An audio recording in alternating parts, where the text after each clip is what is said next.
여러분, 정답이 딱 정해져 있지 않은 문제, 이런 건 대체 어떻게 가르쳐야 할까요?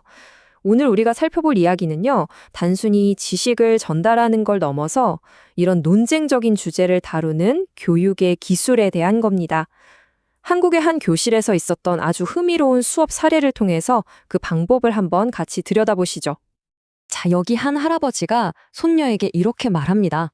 얘야, 이 도시 전체가 말이다. 한때는 그냥 갯벌이었단다. 와, 정말 상상이 잘 안 되죠. 이렇게 눈부신 변화 뒤에는 과연 어떤 이야기가 숨어 있을까요? 그리고 이 발전의 대가는 과연 무엇이었을까요? 바로 이 질문에서 오늘 이야기가 시작됩니다. 이 모든 이야기의 무대는요, 바로 한국의 교원 임용시험 현장입니다. 수많은 예비 교사들의 운명이 걸린 정말 긴장되는 곳이죠. 오늘 이야기의 주인공, 핑고라는 필명을 쓰는 한 선생님이 바로 그 시험장에 앉아 있었습니다. 그런데 여기서 정말 예상치도 못한 일이 터집니다. 이 선생님은 중학교 사회 과목을 정말 철저하게 준비해 갔거든요. 그런데 막상 시험장에서 딱 받아든 주제가 글쎄, 고등학교 한국지리였던 거예요. 와, 상상만 해도 아찔하죠? 모든 계획이 다 물거품이 된 겁니다. 엄청난 압박감 속에서 그 자리에서 즉석으로 수업을 완전히 새로 짜야만 하는 상황에 놓인 거죠. 하지만 이 선생님은 이 위기를 정말 멋지게 기회로 바꿔버립니다.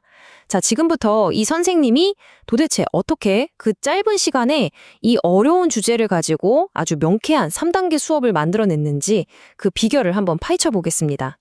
수업 전략은 아주 간단하면서도 강력했습니다. 자, 첫 번째, 간단한 그림 하나 툭 던져주고 질문을 해서 학생들의 호기심을 확 끌어당기는 거예요. 그리고 두 번째, 아주 깔끔한 강의로 재개발의 핵심 개념들을 머릿속에 착착 정리해주는 거죠. 그리고 마지막, 이게 진짜 하이라이트인데 역갈극이라는 활동을 통해 이 복잡한 문제를 학생들이 직접 온몸으로 부딪혀보게 만드는 겁니다. 자, 그럼 이 수업에서 다룬 핵심 내용이 뭐였을까요? 선생님은 도시가 바뀌는 방식에 크게 두 가지가 있다고 설명합니다. 서로 완전히 다른 두 얼굴이죠. 그게 바로 철거 재개발과 수복 재개발입니다. 첫 번째는 철거 재개발. 이건 이름 그대로예요. 기존에 있던 낡은 건물들을 그냥 싹 다 밀어버리고 그 자리에 완전히 새로운 걸 짓는 방식입니다. 우리가 주변에서 흔히 보는 그런 대규모 아파트 단지 개발, 딱 그걸 생각하시면 됩니다. 하지만 모든 걸 다 부수는 방법만 있는 건 아니겠죠? 정반대의 접근법이 있는데 바로 수복 재개발입니다.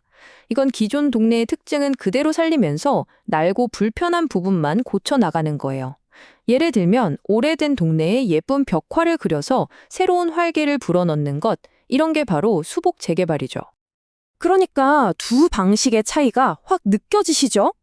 한쪽은 말 그대로 불도저로 싹 밀고 새로 도화지에 그림을 그리는 거라면 다른 한쪽은 원래 있던 그림에 붓이랑 망치를 들고 색을 더 칠하고 다듬어가는 방식이라고 할 수 있겠네요.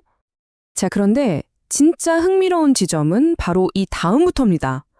이 두 방식 모두 장점만 있는 게 아니거든요. 철거 재개발. 물론 낡은 동네를 번쩍이게 만들 수 있죠. 하지만 원래 살던 사람들은 어떻게 될까요? 쫓겨날 수도 있단 말이죠. 그럼 수복 재개발은 완벽할까요? 동네가 예뻐지고 매력적으로 변하면 관광객들이 몰려들고 그러면서 오히려 원래 살던 주민들이 시끄럽고 불편해서 고통받는 일이 생기기도 합니다. 결국 어느 쪽도 이게 정답이다라고 말할 수 없는 거예요. 자, 이렇게 그냥 도시계획이라는 딱딱한 개념에서 한 발짝 더 들어가서요. 이런 결정들이 진짜 사람들, 바로 우리들의 삶에 어떤 영향을 미치는지 한번 들여다보겠습니다. 이 갈등의 아픔을 정말 잘 표현하는 단어가 하나 있어요. 정말 강력한 표현인데 바로 둥지 내몰림입니다. 어감이 확 오죠? 새가 자기가 만든 둥지에서 쫓겨나는 것처럼 사람들이 오랫동안 살아온 내 집, 내 동네에서 어쩔 수 없이 밀려나는 그 상황을 정말 가슴 아프게 표현한 말이에요.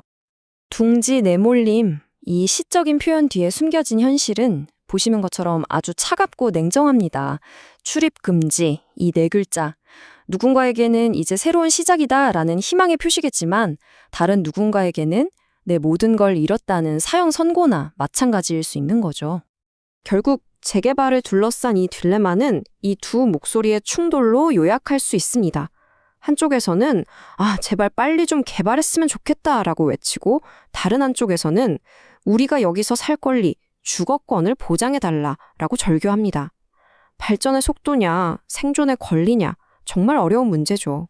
우리는 과연 어느 쪽에 손을 들어줘야 할까요? 바로 이 지점에서 이 선생님 수업의 진짜 목표가 드러나는 겁니다. 개발이 옳다, 보존이 옳다, 이렇게 정답을 알려주는 게 아니에요. 그게 아니라 이렇게 복잡하게 얽힌 문제의 실타래를 학생들이 스스로 풀어갈 수 있도록 생각하는 방법, 그 도구를 손에 쥐어주는 거죠. 그리고 그 생각의 도구를 제대로 한번 써보게 하기 위해서 선생님은 아주 특별한 활동을 준비합니다. 바로 학생들이 직접 이 갈등의 한가운데로 뛰어들게 만드는 거예요. 뭘 통해서? 네, 바로 역할극입니다. 학생들은 이제 각자 다른 사람이 되어보는 겁니다. 평생 살아온 우리 동네를 지키려는 원주민이 되기도 하고요. 또 옆 동네에서 우리 동네는 어떻게 되는 거지? 걱정하는 주민이 되기도 합니다.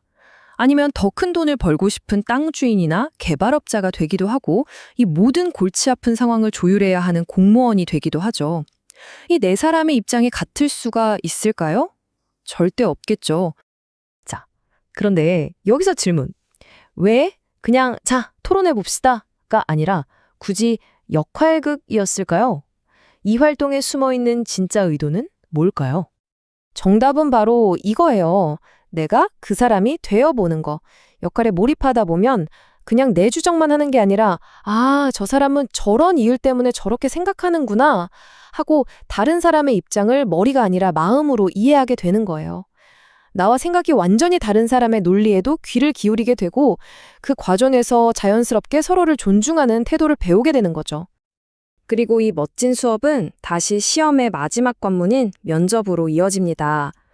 면접관이 이렇게 물어봤대요. 선생님, 방금 하신 그 수업이 학생들의 문제 해결 능력을 구체적으로 어떻게 키워줄 수 있습니까? 글쎄요, 이 질문에 대한 가장 완벽한 대답은 아마 이 선생님이 방금 보여준 이 수업 그 자체가 아니었을까요?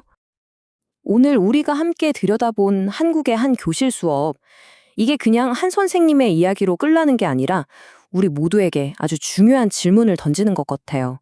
과연 우리의 교육은 교과서 속 지식을 외우게 하는 걸 넘어서 당장 우리 동네에서 벌어지는 이런 복잡한 문제들을 해결해 나갈 수 있는 진짜 힘을 길러주고 있는가 하는 질문이요. 여러분도 한 번쯤 곰곰이 생각해 보시면 좋겠습니다.